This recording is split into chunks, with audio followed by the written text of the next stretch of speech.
Cansa, né? Estudar cansa.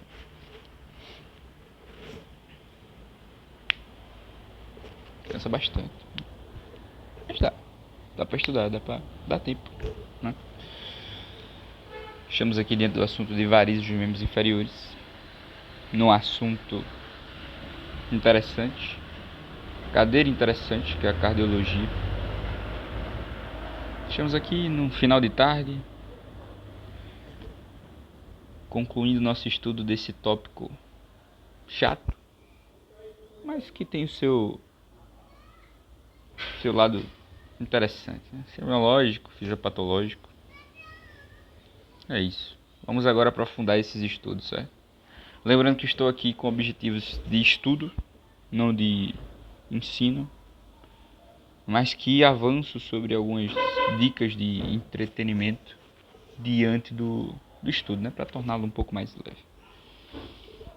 Nesse sentido, vamos avançar aí nas varizes dos membros inferiores. Então, quando a gente fala de varizes dos membros inferiores, por que a gente tem que tratar desse assunto?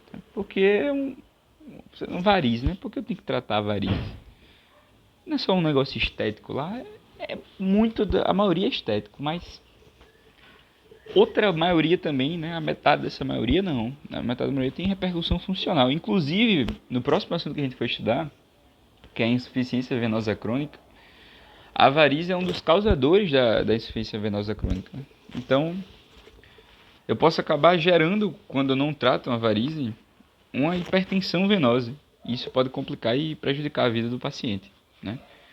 Pode gerar úlceras, pode gerar alterações locais, edemas, né? Que venham justamente a realmente comprometer a saúde do geral do paciente, né? Não só um problema local. Então por isso que a gente tem que estudar esse assunto, né? Ele é uma causa muito importante de problemas financeiros, porque pode afastar a pessoa do trabalho, né? Tem uma prevalência considerável, então 30% da população aí tem varizes, né? Então a gente está falando de doenças que são bastante comuns na sociedade. E tem uma relação aí muito importante com a idade, né? Com a idade, uma relação muito importante com o sexo feminino, né? Uma proporção que pode chegar às vezes até de 3:1. Então, 2:1, 3:1. Então a gente tem que entender esse assunto, né? Tem que entender esse assunto. O que é varize na visão de um estudante de medicina, né? Então, nesse sentido, a gente tem que lembrar da varize como sendo justamente uma veia que está dilatada. Mas só uma veia que está dilatada não, é muito pouco. A gente está dentro de uma veia que está o quê? Prejudicada. Sua parede está prejudicada, ela está disfuncional. Beleza? Qual a função da veia? Fazer com que o líquido, o sangue, né, retorne para o coração. Ela sempre consegue isso? Não, nem sempre. Na verdade, quando as nossas queridíssimas válvulas estão prejudicadas, a gente tem uma incapacidade de retorno, uma incompetência valvular, que faz com que haja um sentido retrógrado e não anterógrado do sangue. E esse sentido retrógrado ele vai acabar prejudicando as nossas queridíssimas veias, tornando-as dilatadas, tortuosas e espessadas, né? Às vezes espessadas. Então aí a gente está diante, portanto, de uma fraqueza da parede de suficiência da válvula que vai provocando nesse ambiente uma hipertensão venosa, né? Qual a região mais comum que a gente vai encontrar essas varizes? Justamente no terço inferior da perna, né? É nessa região aí do membro inferior em que a gente vai encontrar a maior parte das lesões que a gente chama de varize, né? De veias varicosas, beleza? E se não tratado, a gente pode começar a apresentar alterações pigmentosas, né? Pigmentos, a gente pode começar a apresentar manchas, a gente pode começar a apresentar edema e até insuficiência venosa crônica, beleza? E até mesmo úlceras, como eu tinha falado. Então, esses são os sintomas que a gente vai destacar com o tempo que vão aparecendo aí relacionados com a varize, né? Então, por isso que a gente tem que entender. Okay? Então, a gente tem uma visão geral: fraqueza da parede, fraqueza da válvula, hipertensão valvar, curso anterógrado, né? Às vezes vão se tornar o quê? Uma morfologia dilatadas, alongadas e tortuosas, né? Tudo ocorre justamente por conta da válvula que está incompetente, né? Então, se a válvula não tivesse incompetente, tudo daria certo, beleza? Então, o sangue vai cursar de maneira retrógrada, como eu falei, E geralmente nesse terço inferior da perna a gente vai começar a formar varizes, né? Olha que interessante. Então aqui está uma veia varicosa, está tendo retorno de sangue e no outro não está. Então basicamente é isso, beleza? E aí uma coisa que é interessante é a gente saber diferenciar a nossa queridíssima veia varicosa, né? A nossa queridíssima varize propriamente dita, de uma telangiectasia e de uma veia chamada de veia reticular. Na verdade, todos são varizes, mas eles se localizam em regiões diferentes, né? Enquanto a veia reticular ela está no subdérmico, a telangiectasia está no intradérmico, né? Então são diferentes regiões em que eles afetam, né? Em que eles atingem a pele. A nossa queridíssima varize é a veia em si, né? Não é uma veia que está na derme ou uma veia que está abaixo da derme. É uma veia grande, de um calibre maior. E essa veia de grande calibre, grossas, né, varicosas realmente, são as que vão chamar mais atenção, que vão exigir um tratamento um pouco mais atento, beleza? E aí a gente tem, por exemplo, aqui as nossas queridíssimas o quê? A nossa queridíssima telangiectasia, como elas são finas, né, tem pequena milimetragem. Aqui a gente tem uma veia varicosa que realmente causa um relevo, né, na pele. E deve ter aqui justamente alguma veia reticular, por exemplo essa aqui, ó, que justamente só marcam aí a região, não provoca um relevo propriamente dito, beleza? E aí, como eu falei, né, aqui a veia varicosa, geralmente localizada na região da fossa plopídea, no dorso da perna, muito próximo aqui dessa região, beleza? E aí a gente tem que justamente destacar a anatomia dos membros inferiores para ver se a gente consegue entender qual é a lógica aqui da nossa queridíssima drenagem venosa dos membros inferiores, beleza? E aí eu tenho que destacar para você uma coisa importantíssima, que é justamente a lógica da divisão dessa anatomia. A divisão dessa anatomia ela se dá por um ambiente superficial e profundo. E o que está no meio justamente é uma face, chamada face lata, certo? E aí na região superior a gente vai ter duas grandes veias que vão dominar esse ambiente. E duas que têm um início igual e o final diferente. O início igual é o termo safena. Lembra da ponte de safena? Então é exatamente isso. Eu pego essa veia e faço uma ponte de safena, certo? Então basicamente é isso. É você pegar uma parte de um vaso e utilizar com outro fim. Então basicamente é essa, né? E ela é dividida justamente em safena magna e safena parva. Vamos traçar esse caminho dessas duas veias nesse ambiente superficial. E lembrando que, obviamente, as suas tributárias vão fazer toda a drenagem aí da nossa queridíssima perna, né? Então, a gente só vai falar dessas duas inicialmente. Qual o caminho dela? Então, a gente começa no pé. Então, imagine, tem um pé desse nosso queridíssimo indivíduo. Existem veias que drenam esses pés. São as veias o quê? São as veias digitais. Essas veias digitais, elas também estão em consonância com as veias plantares, né? E elas vão estabelecer dois arcos, os famosos o arco o arco tendíneo, o arco venoso do dorso do pé, né? Como é o nome desse arco mesmo? Arco venoso dorsal, ó que legal, arco venoso dorsal, e o arco plantar, arco venoso plantar, tem um dorsal e tem um plantar. O arco venoso dorsal ele vai justamente aí seguir em dois caminhos, né? Ele vai seguir anteriormente através o arco venoso dorsal ele vai seguir, na verdade, medialmente, né? Onde ele vai passar anterior ao nosso queridíssimo malelo medial. E aí ele vai se tornar o que a gente chama justamente de veia safena magna, certo? Veia safena magna. A veia safena magna de M, ela segue medialmente, vai ficar medialmente à perna, vai seguir medialmente ao joelho e depois vai chegar lá na região que a gente chama de artéria femoral superficial, ou de veia femoral superficial. Então ela termina lá na veia femoral superficial. Quando a gente está falando da veia safena parva, né, ela segue o trajeto mais posterior. E ela vai seguir justamente lateralmente, em que a gente vai ter o arco plantar. Esse arco plantar, ele vai justamente se reunir mais posteriormente, vai passar posteriormente ao malelo externo. E aí ele vai seguir posteriormente pela perna até que chega justamente na famosa veia poplítea, né? Na região da fossa poplítea, beleza? Então deu para entender esse caminho, né? Vamos ver se eu acertei esse caminho mesmo. Então aqui está a face látea, aqui está o sistema profundo, aqui o sistema superficial, certo? E aí a veia safena magna e veia safena parva. Então a gente tem um arco dorsal do pé, vai seguir aqui na veia marginal medial. Ah, esqueci de falar, né? Tem a veia marginal medial e a veia marginal lateral, que são presentes nesse arco do dorso do pé. A veia marginal medial, ela vai justamente aí para frente do maréolo, vai seguir justamente na safena magna, face medial da perna e coxa, e depois femoral comum, beleza? Não é na femoral superficial, desculpa, é na femoral comum. E aí a outra vai ser justamente pela veia marginal lateral, que vai seguir justamente externamente ao maléolo externo, ao maléolo lateral, e depois a parte posterior da perna e depois se liga lá na poplítea, beleza? Nesse ambiente superficial a gente tem um conjunto de veias que são chamadas veias comunicantes.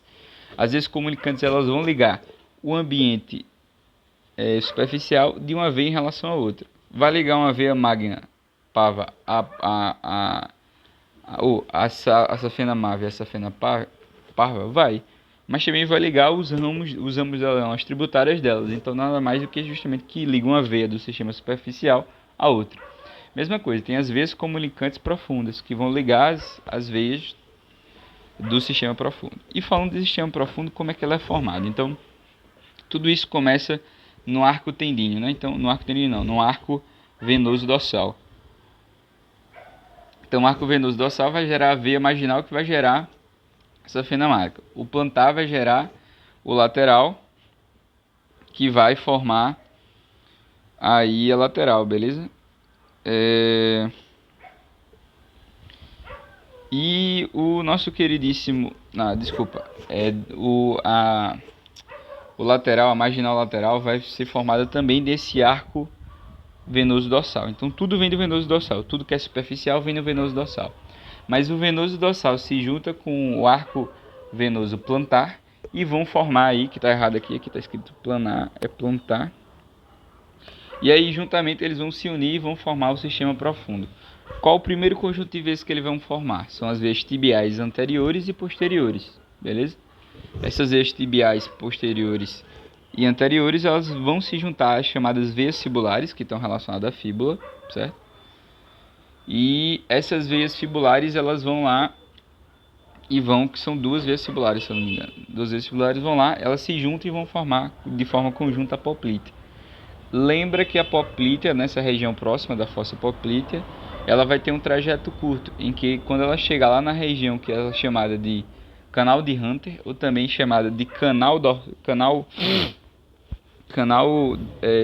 adutor, né? Ela vai se tornar a artéria femoral, ou a veia femoral superficial, beleza? E a veia femoral superficial ela se junta com a veia femoral profunda, e essas veias elas vão formar a veia femoral comum, beleza? A veia femoral comum ela vai até o ligamento inguinal, onde ela vai formar lá, vai se tornar a veia o quê? A veia ilíaca externa. A veia ilíaca externa se junta com a veia ilíaca interna e vai formar a veia cava inferior, beleza? Essa é a lógica, certo? Então, note como justamente na perna a gente tem uma grande quantidade de veias relacionadas a ela, né? Então é importante a gente entender essa lógica. Então, e no total são 8 veias, né? Dessas mais importantes, sem contar com as comunicantes. Então a gente está falando da veia safena magna, veia safena parva, veia tibial anterior e posterior, veia fibular, são duas, veia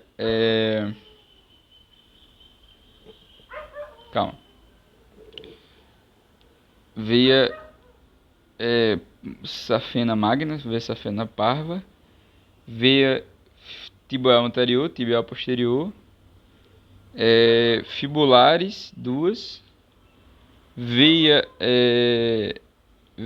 como é o nome da bichinha? Veia poplítea, veia femoral e veia ilíaca. Não, veia femoral, veia ilíaca e depois veia cava inferior, certo? Então, Tem 8, na verdade, na perna, só que aí varia de acordo com os nomes que a gente está colocando, se a gente está considerando mais de 1 ou 2, beleza? Mas enfim, são essas vezes que estão formando esse ambiente, né? O professor deu lá o histórico, lá bem bonitinho. Se quiser aprender quem foi o primeiro a falar de varizes, aí você fica à vontade, né? Você que gosta de história, tá no curso certo, beleza? Uma coisa que é importante é justamente a gente falar de classificação, né? Eita, queria pausar para diminuir o barulho, mas enfim.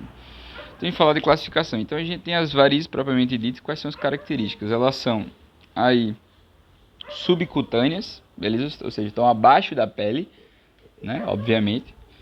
E elas são subcutâneas e tem mais do que 3 milímetros. Se ela tem entre 1 e 3 milímetros, ela é na verdade uma veia reticular, que geralmente é localizada no subdérmico, ou seja, está na cutis ainda, está na pele, mas está abaixo da derme, ou seja, está na hipoderme. Se ela tiver intradérmica, quase epidérmica, epidérmica não dá porque a epiderme não é vascularizada. Se ela é intradérmica, aí ela vai formar uma telangiectasia, ela é bem pequenininha, tem menos de 1 milímetro, beleza? Então é basicamente pelo posicionamento e você consegue ver essa profundidade, né? Geralmente essas veias aqui, as reticulares, elas não vão fazer relevo na pele, elas são veias mais azuladas, beleza? Azuladas. Na verdade, quanto mais azuladas, mais superficiais, geralmente. Então a gente consegue ver essa diferença. Então aqui a gente observa, aqui é uma veia varicosa formando relevo, aqui é uma veia varicosa formando relevo. Deixa eu ver se a gente tem aqui a gente tem uma telangiectasia bem superficial, né, bem fina. E vão ter umas fotozinhas lá que vão ficar mais claras depois. Aqui, ó, que legal. Aqui a gente tem uma veia reticular, né? Olha, aqui está muito azul, bem azul é a telangiectasia. E aqui é o que a gente tem, que a gente chama claramente de veia reticular. Não forma relevo. Aqui é uma telangiectasia bem pequenininha. E aqui maior de 1 a 3 milímetros. A gente já fala de veias reticulares. Então essa é a brincadeira que a gente está falando, né? Inclusive tem no rosto, né, as veias reticulares. As veias reticulares não, as telangiectasias. Olha como é bem fininho, bem bonitinho, beleza? São as aranhas vasculares, né? Que às vezes são chamadas. Enfim, essas são classificações. E quando a gente fala da nossa queridíssima etiopatogenia, a gente tem que lembrar justamente do que é que está causando a varize, né? Então a gente está falando de varize primária, uma varize que a etiopatogenia justamente seria o que é que tem de causador, né? Então a varize primária, aquela que surge espontaneamente, ela tem que arranjar uma explicação dentro da própria lógica da varize. Então existem duas teorias que são obviamente corretas e duas que são teorias, beleza? E meio que pode estar acontecendo tudo, né? Mas a lógica é justamente você pensar em 4 coisas. Você vai fazer justamente o por favor TV, certo?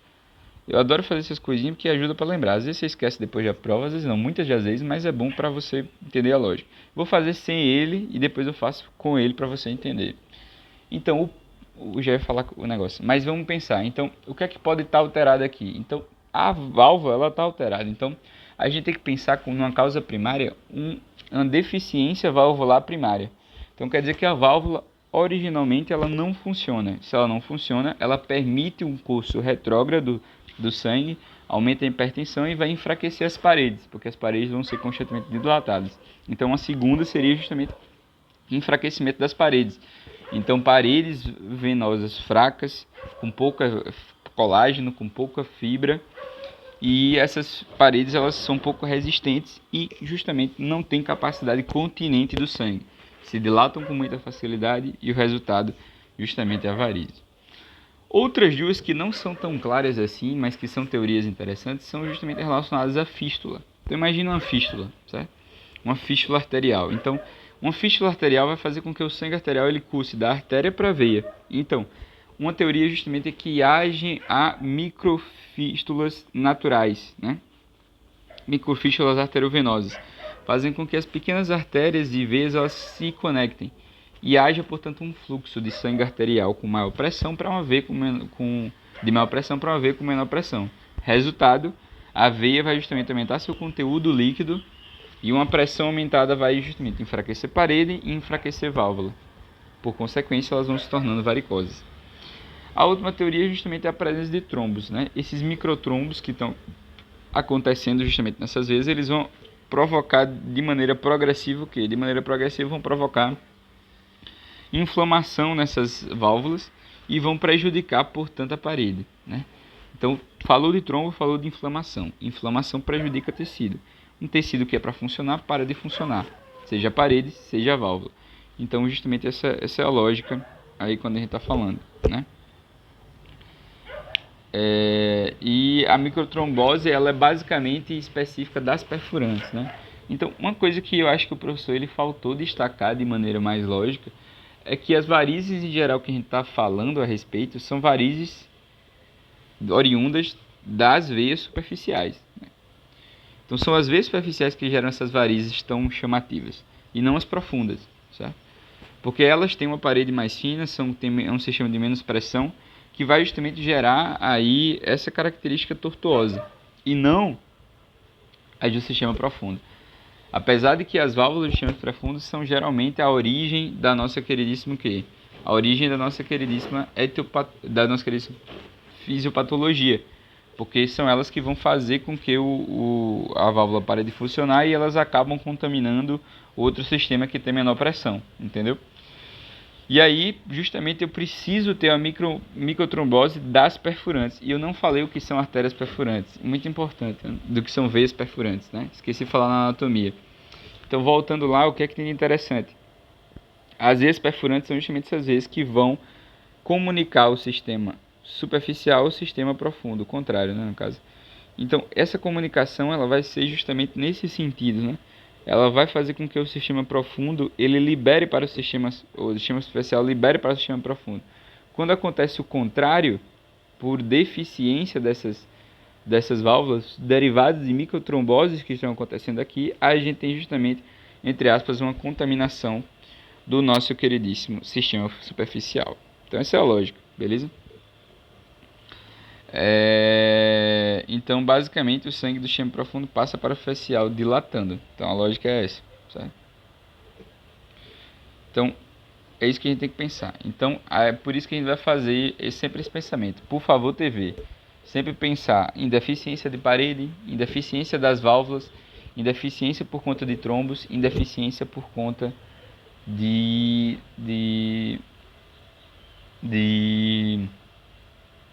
fístulas, certo? Então, continuando nesse sentido, a gente tem que pensar em causas secundárias. E ao pensar em causas secundárias, você tem que pensar nesse mesmo sentido, né? Então, uma causa secundária ela tem que ter basicamente a mesma fisiopatologia de uma causa primária para poder provocar aquele problema, concorda? Senão vai gerar outro problema. Então, dentre esses problemas, eu tenho que pensar justamente, por exemplo, no trombo, né? Então, me diga uma causa secundária de trombo, né, que provoque um problema de uma varize, que não seja justamente uma trombose, uma microtrombose de artéria de veia perfurante, certo? Então, uma dessas origens é justamente o quê? Uma obstrução venosa, né? Um TVP, uma trombose venosa profunda, né? Então imagina uma trombose venosa profunda. Essa trombose ela chega lá na minha veia profunda, vai lá e provoca inflamação. O que é que a inflamação provoca? Deficiência da nossa queridíssima válvula, deficiência da parede, perda de resistência da parede. Resultado: paredes fracas, válvulas fracas, retorno do sangue, prejuízo para o sistema superficial, formação de varizes, certo? E também, além justamente do defeito direto ocasionado por conta do prejuízo ao trombo, nós temos o defeito à parede. Então a gente tem a chamada síndrome pós-trombótica. A síndrome pós-trombótica ela vai justamente provocar hipertrofias dessa parede. E essa parede hipertrofiada ela vai ser menos funcional. Resultado também é basicamente a mesma lógica, né? É justamente espessamento da parede e hipertensão venosa no terço inferior da perna.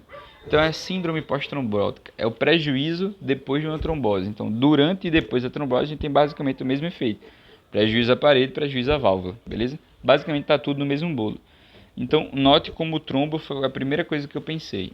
Pense outra coisa. Então a gente tem fístula. O que é que eu posso ter de fístula? Posso ter uma fístula ocasionada por quê? Por um trauma. Então, um trauma que aconteça, uma cirurgia mal feita, né? Uma injeção de como é que é? policiadopolol, que a gente vai ver no final, que eu vou me lembrar, né? Lembrando que isso aqui é um estudo, não é uma aula. Tudo isso pode gerar uma fístula. Então a lógica é essa: eu posso ter uma fístula derivada de um trauma, um ferimento, né? E esse trauma ele vai provocar justamente a passagem do sangue arterial para a origem venosa, e o resultado vai ser o quê? O resultado vai ser, portanto, aí um aumento de pressão dessa válvula e uma incompetência da parede, na mesma lógica, entendeu? Então, ferimento na artéria, o sangue vai procurar o lado mais fácil, haver forma uma pressão grande que a dilata. Então, a dilatação das paredes por conta disso. Então, tem uma fístula. Aí eu tenho que pensar em alguma coisa, por exemplo, deixa eu ver, parede já pensei, válvula e outra já pensei. E fístula, pensei em trombo, pensei em parede, pensei em válvula, né? E agora vamos pensar em mais coisa de parede, né? Então, imagina a parede. Me diga alguma coisa que esteja acontecendo na parede que pode gerar um problema. Você concorda que eu comprimir essa parede é um problema? Então, a compressão da parede é outro problema, né? Então, basicamente, uma das compressões que existem são justamente de algumas síndromes, né? Então, já adiantando, né, antes de falar da síndrome, a gente tem justamente um tumor que pode estar prejudicando essa veia, né? Então, um tumor que atinja essa veia, ele pode gerar essa compressão. A compressão da parede vai provocar sua dilatação por conta da retenção disso aí. Então, isso aí é uma das causas aí de varizes. Além do tumor, a gente tem justamente aí outros problemas, como por exemplo compressões extrínsecas, né? Então, as compressões extrínsecas mais comuns, apesar de continuarem sendo raras, né, o que torna a compressão extrínseca rara, a gente tem a síndrome de May-Turner ou Crockett, certo? E a síndrome de Nutcracker, também conhecido como síndrome do quebra-nozes. Então, basicamente, qual é a lógica? Eu tenho um vaso pressionando outro vaso. Então, um exemplo é a síndrome de May-Turner. A síndrome de May-Turner, ela nada mais é do que a nossa queridíssima artéria ilíaca direita pressionando minha veia ilíaca esquerda. Enquanto a síndrome de Nutcracker nada mais é do que minha artéria renal, certo? Minha artéria mesentérica superior, prejudicando e comprimindo a minha veia ilíaca, a minha veia renal, certo? Minha veia renal esquerda, beleza? Então a lógica é essa. Vamos entender essas síndromes agora, né? Então tumores também podem gerar, né? Lembrando, causas secundárias costumam gerar veias muito mais dilatadas do que as causas primárias. Isso é lógico, né? Porque a veia, a gente começa a ver a dilatação dela primária de forma progressiva, não surge do nada. Aqui vai surgir do nada. Então, de repente eu tenho um trauma, de repente eu tenho um TVP, de repente justamente minha veia, minha artéria começa realmente a pressionar de verdade esses processos, né? Então a lógica é essa. Então vamos falar da síndrome de Crockett ou síndrome de May-Turner. Então qual é a lógica? Deve estar se pensando, se todo mundo tem uma bifurcação da aorta, porque em algumas pessoas especificamente essa nossa queridíssima conformação junto com a veia cava inferior, ele gera justamente esse problema. Então a lógica é o seguinte: geralmente o que acontece é que a bifurcação da nossa queridíssima, bifurcação não, o encontro da nossa queridíssima veias ilíacas direitas e esquerda, né, para formar a veia cava inferior, ela geralmente é abaixo, bem mais abaixo da nossa queridíssima bifurcação da aorta, né? Ela é mais abaixo. Quando a gente tem essa conjuntura, essa junção da aorta, essa junção dessas veias muito próximas da nossa queridíssima aorta, né? Ou o contrário, é lógico que o contrário também serve. Então, quando eu digo que geralmente é mais alta a bifurcação da aorta e quando ela está localizada mais baixa, ela vai lá de encontro com esse negócio. Então, os dois fazem sentido. Então, é uma proximidade anatômica que acontece em algumas pessoas. Ou seja, na maioria das pessoas é separado. Um é mais alto, outro é mais baixo. Nessas pessoas que têm a síndrome de Crocker, de Cockett ou de May-Turner, a gente tem aí realmente a questão provocada. Então, é justamente a nossa queridíssima artéria ilíaca direita comprimindo a veia ilíaca esquerda. E o resultado justamente é que minha perna esquerda ela vai gerar sintomas muito maiores do que a ilíaca direita, né? Então, o que é que o paciente ele vai confirmar? Ele tem varizes nas duas pernas, mas o edema da esquerda é maior, a dor da esquerda é maior, a fadiga acontece na esquerda, certo? e as varizes ainda são maiores. Então, se eu tiver justamente uma predileção tão grande pela esquerda, aí você começa a pensar nessa síndrome. Se for parecido, se tem a dor nas duas, se não tem nada muito específico, uma veia dilatada maior do que na outra, aí você não pensa nessa fisiopatologia, certo? A síndrome de Nutcracker, também chamada de síndrome do quebra-nozes, essa síndrome aí, né? E nessa imagem ela não ficou tão boa porque ela não destacou a famosa veia gonadal. Então a veia gonadal, no caso a veia seria uma veia ovariana ou uma veia testicular, ela drena justamente para uma região muito específica. A veia gonadal esquerda, ela drena especificamente para a veia renal esquerda. Olha que interessante. Enquanto a veia gonadal direita, ela vai direto para a cava inferior, certo? Então, por conta dessa especialidade anatômica que existe em todas as pessoas, o que pode acontecer é que minha artéria mesentérica superior, né? Lembra da artéria mesentérica superior, né? A artéria mesentérica superior, que é justamente um dos âmbitos da aorta abdominal, ela vai aí acabar ocasionando o quê? Ela vai acabar aí pressionando. Cadê? Desculpa, não é artéria mesentérica superior, não. Artéria mesentérica inferior, certo? Que já está a nível do rim. Perdão.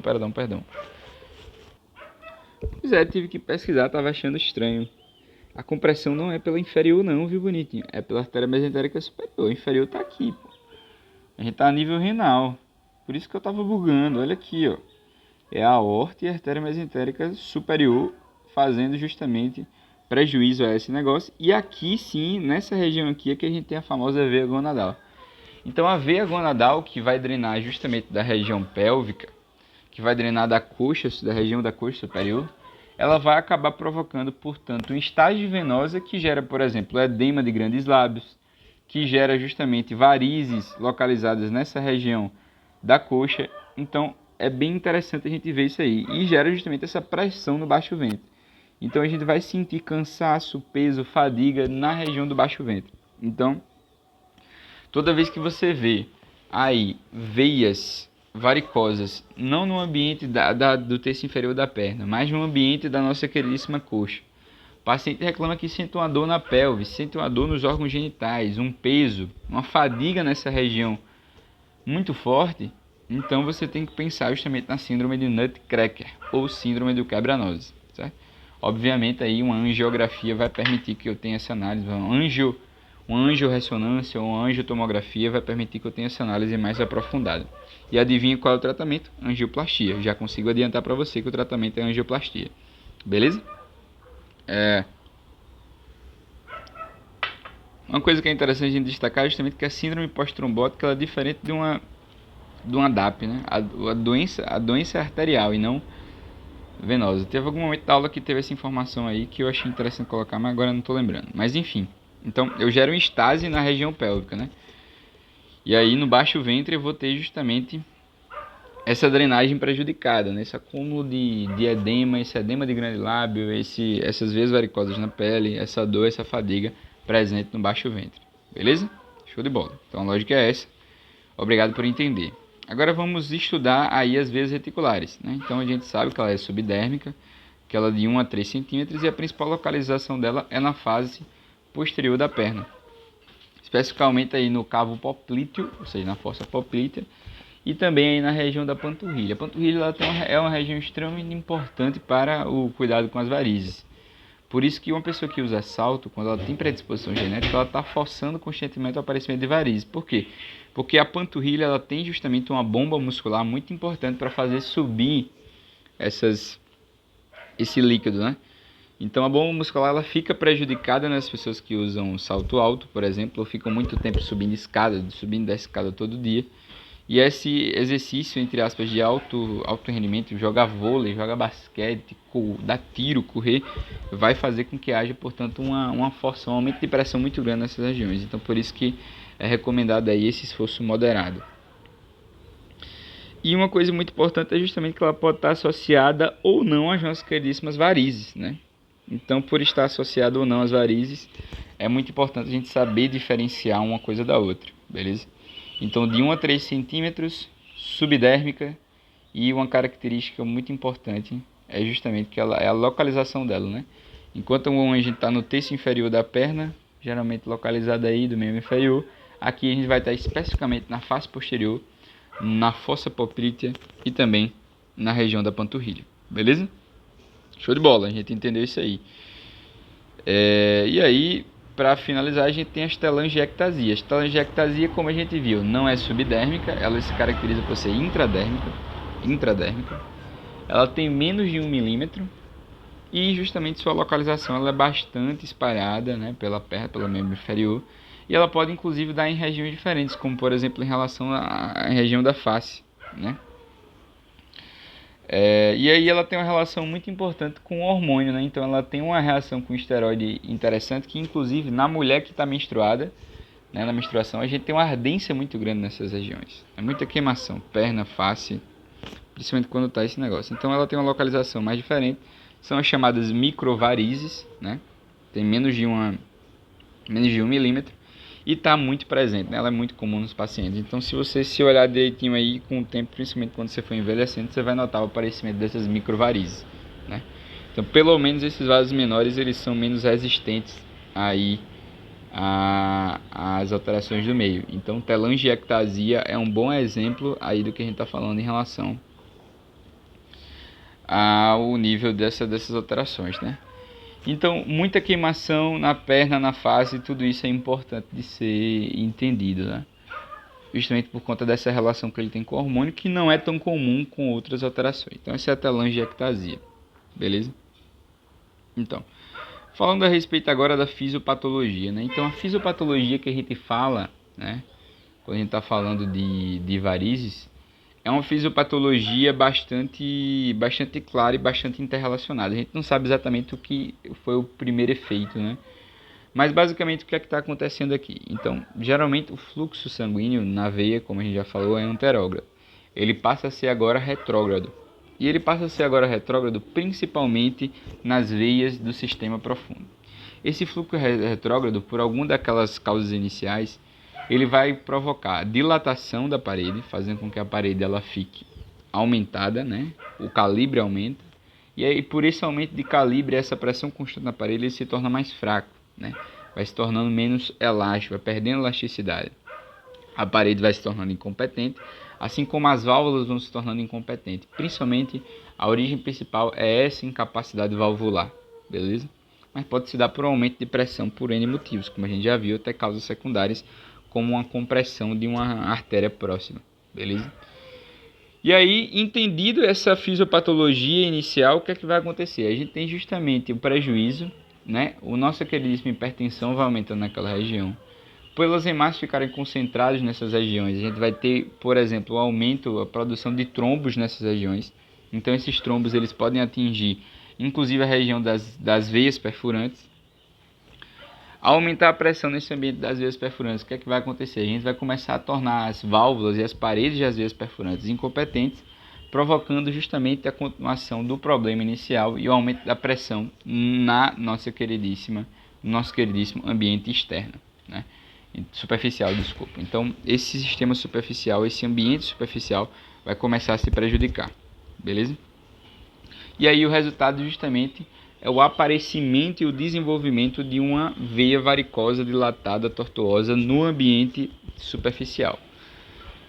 Outra coisa que está acontecendo também, além da formação de pequenos trombos, é o aparecimento também de uma bomba muscular prejudicada. Então, com o tempo, a bomba muscular para de fazer efeito para a elevação do sangue, principalmente porque tem um retorno desse processo aí nessa região.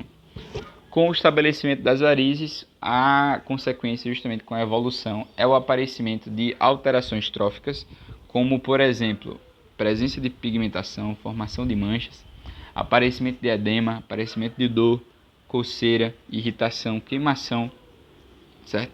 E também aí, por consequência, por último, o aparecimento de úlcera. Isso se dá principalmente quando a gente tem a evolução para uma hipertensão venosa que cursa com a insuficiência venosa localizada, beleza? Então, basicamente é isso que a gente tem nessas regiões, né?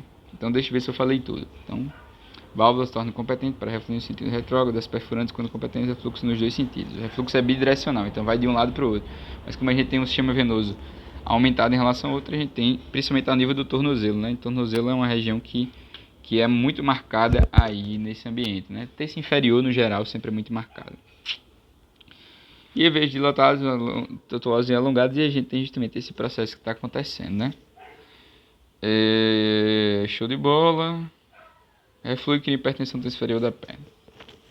Furantes, questões competentes, flui para superficial e ao longo do tempo fica alongado e tortuoso. A lesão pode ser só... Sim, pronto. Então isso é importante, né?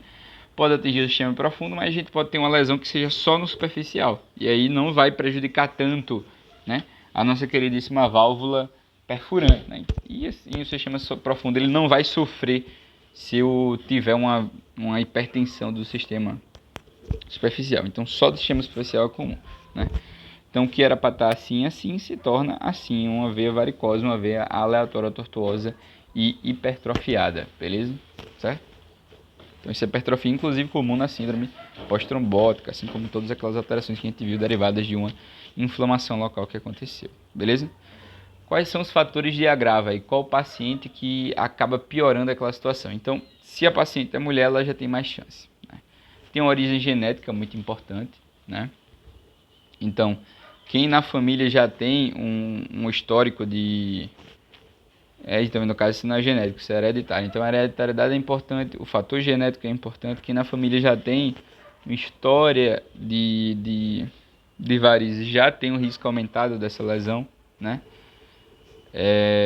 Então tá forçando aí fazer uma atividade em alto nível, fazer uma academia com muito peso extenuante pode provocar problemas, né?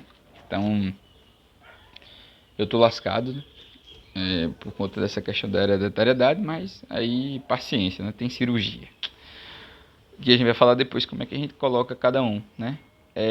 Também, obviamente, a relação hormonal, então a relação hormonal é extremamente importante com o estrógeno, né?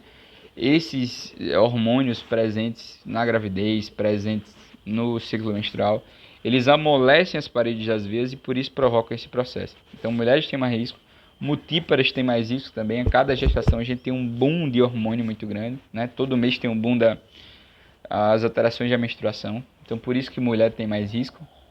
O obeso também tem mais essa questão, né? Realização de atividades físicas de alto impacto também.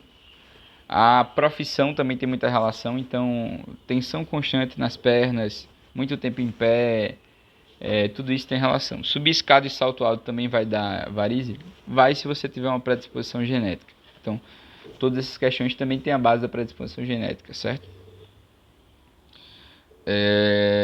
E também tem a questão do defecar. Então, o defecar também é muito importante para o aumento da pressão aí. A pressão intraabdominal acaba provocando uma pressão nas veias, né?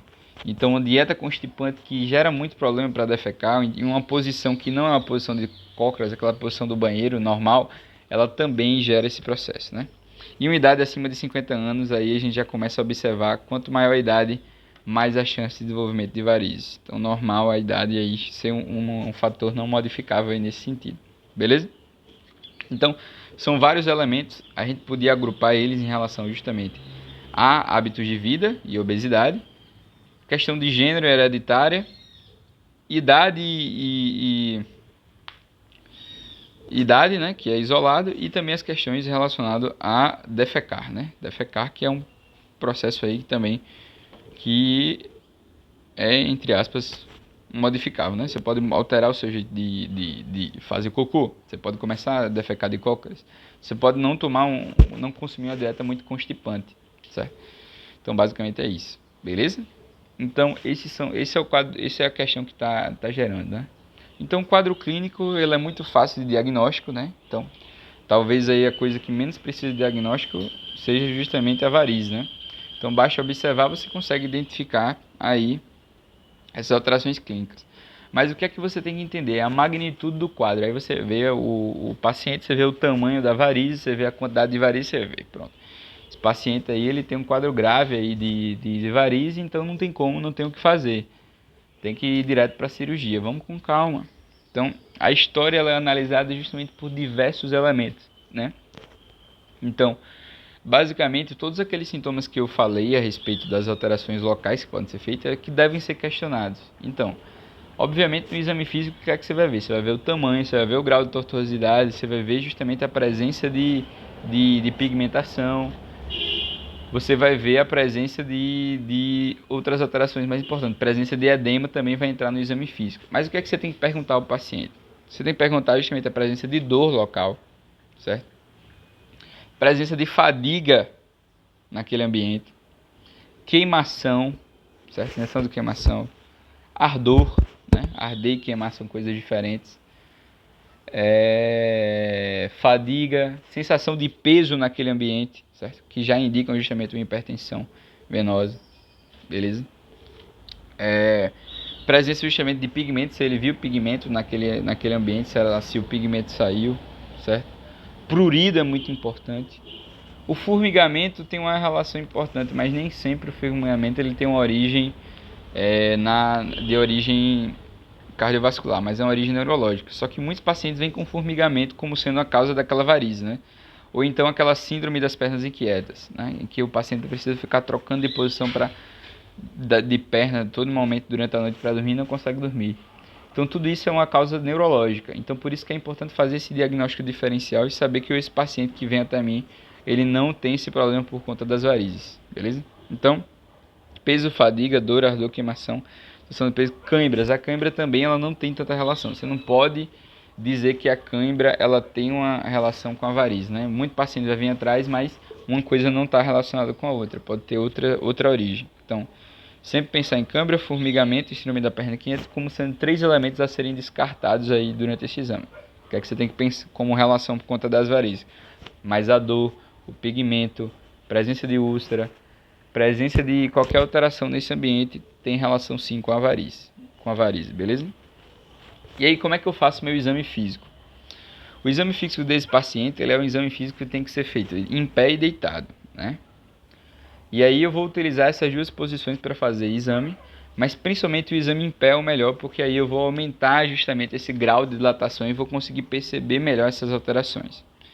Ao realizar meu exame físico, o que é que eu tenho que perceber? Eu tenho que perceber a presença da varize, o grau de tortuosidade, um pouco da topografia local, né? E uma coisa importante é justamente a gente conseguir diferenciar, fazer um exame físico que analise a safena magna, a safena párvida, que é justamente o sistema venoso superficial, o sistema venoso profundo e o sistema das veias perfurantes, né? A gente tem que fazer a análise dos três.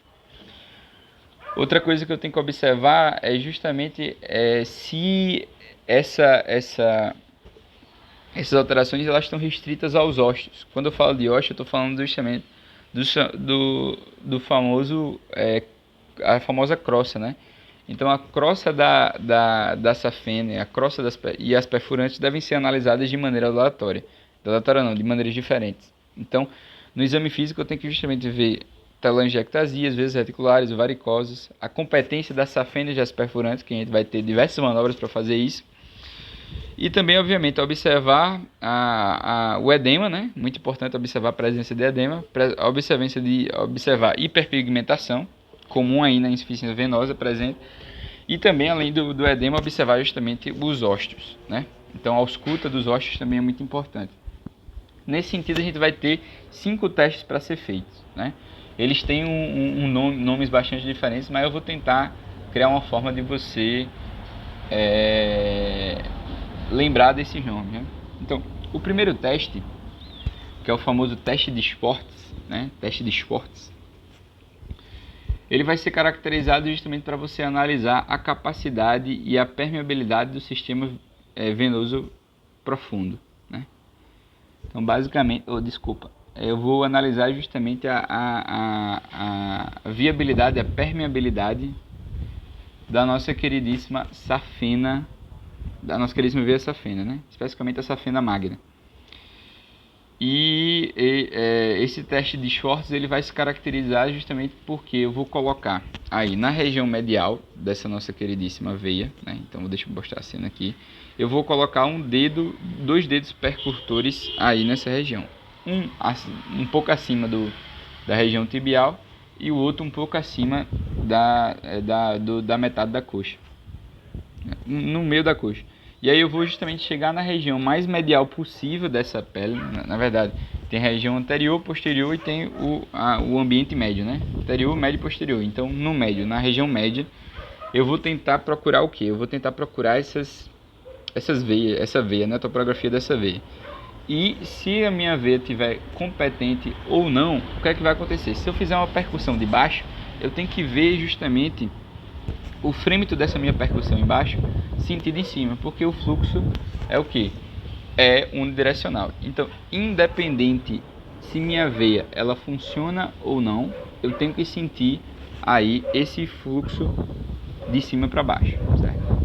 Se minha veia safena magna ela está impermeável, o que é que vai acontecer? O contrário não vai ser verdade.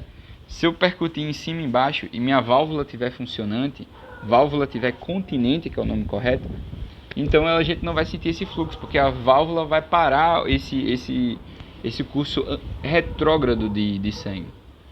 Mas se eu tiver justamente uma válvula incontinente e uma veia safena magna pouco funcionante, o que é que vai acontecer? O contrário, né? Eu não vou sentir aí eu vou sentir na verdade esse refluxo, né? Então se eu sinto o fluxo de cima para baixo, de baixo para cima, minha válvula não está continente e eu tenho um problema no ambiente superior, beleza? Então esse é o teste à manobra de shorts, né? Teste à manobra de shorts, beleza? Eu não consegui pensar num jeito, né, para tentar entender esses shorts, mas outros eu vou conseguir pensar, eu acho. Então eu vou ver justamente a veia safena magna através desse teste flebológicos, né? Então basicamente o que eu estou fazendo aqui? Estou fazendo essa primeira parte aqui, né? Que é justamente ver a competência da safena e das perfurantes, beleza? Então, falando justamente disso, agora eu tenho que justamente observar através do nosso queridíssimo teste de Brode-Trendelenburg. O teste de Brode-Trendelenburg, ele é um teste que é feito justamente com o uso do garrote, beleza? O que é que eu vou fazer? Meu paciente, nesse caso, vai estar em pé, certo? E aí, inicialmente eu observo uma veia safena dilatada. Qual é o meu objetivo? Quando eu vejo essa safena dilatada, eu penso, não, então tem uma incompetência do sistema o quê? Do sistema venoso superficial. Só que agora eu vou observar minha competência do sistema venoso profundo. Então o que é que eu vou fazer? Se eu deixo meu paciente em pé e observo essa veia safena magna dilatada, o que é que eu faço? Eu boto o paciente deitado e o coloco justamente numa posição aí de elevação das pernas, uma elevação da perna. Eu faço justamente uma elevação da perna com o objetivo justamente de, no máximo, de causar, portanto, esvaziamento venoso dessa região. Então, nesse caso, independentemente, né, de eu ter a capacidade ou não do meu sistema venoso profundo estar capaz ou não de fazer essa drenagem, né, eu vou secar essas minhas veias. Por quê? Porque se não tiver o profundo funcionante, pelo menos o superficial está funcionando, estou conseguindo liberar através justamente da minha veia femoral externa o conteúdo que está vindo da minha safena magna, beleza?